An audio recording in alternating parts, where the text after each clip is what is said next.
जय श्री कृष्ण मंडळी, welcome to back my channel. मी आज तुमच्यासाठी घेऊन आले महाराष्ट्रीयन कढी रेसिपी। जर तुम्हाला माझी रेसिपी आवडली असेल, लाईक, सबस्क्राईब आणि बेल आयकॉन दाबायला विसरू नका। तर बघा, इथे मी दही घेतले। दह्यामध्ये 2 चमच बेसन पीठ टाकून याला चांगल्या पद्धतीने हलवून घेतलं आहे। तर मी ही सामग्री घेतली, जसं की दही आणि बेसन पीठचं मिश्रण, त्यानंतर लसूण, मोहरी, मीठ, हळद, हिरवी मिरची, कोथिंबीर, साखर आणि अद्रकचा बारीक किस।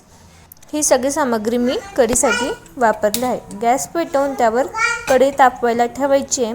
कढई तापून झाली की यामध्ये 1 पळी तेल घालून त्यामध्ये आपल्याला मोहरीचा तडका द्यायचा आहे। त्याचबरोबर आपल्याला इथे लसूण लाल होईपर्यंत परतू द्यायचं आहे। लाल झाला की आपल्याला इथे हिरवी मिरची, अद्रकचा बारीक किस घालून परतवून घ्यायचं आहे। मग कढीपत्ता घालायचा आहे आणि हळद घालून याला परतवून घ्यायचं आहे। आणि लगेच आपल्या इथे जे मिश्रण आपण तयार केलं होतं ना, ते आपल्याला घालून घ्यायचे। त्यात थोडं पाणी टाकून आपण हलवून पुन्हा यात पाणी ॲड करणार आहे। तुम्ही तुमच्या अंदाजानुसार घट्ट पातळ पाहून तुम्ही पाणी कमी जादा करू शकता। तर मी जास्त घट्टही नाही, जास्त पातळही नाही, असं मी तयार केले आहे। आणि मीठ घालून याला परत आपल्याला हलवून घ्यायचं आहे आणि 1 उकळी येऊस तर आपल्याला याला शिजवून घ्यायचं आहे।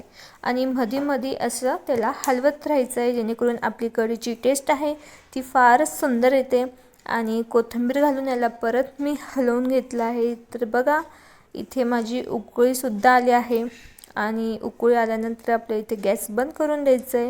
आणि इथे माझी महाराष्ट्रीयन कढी सुंदर तयार झाली। जर तुम्हाला माझा व्हिडिओ आवडला असेल तर लाईक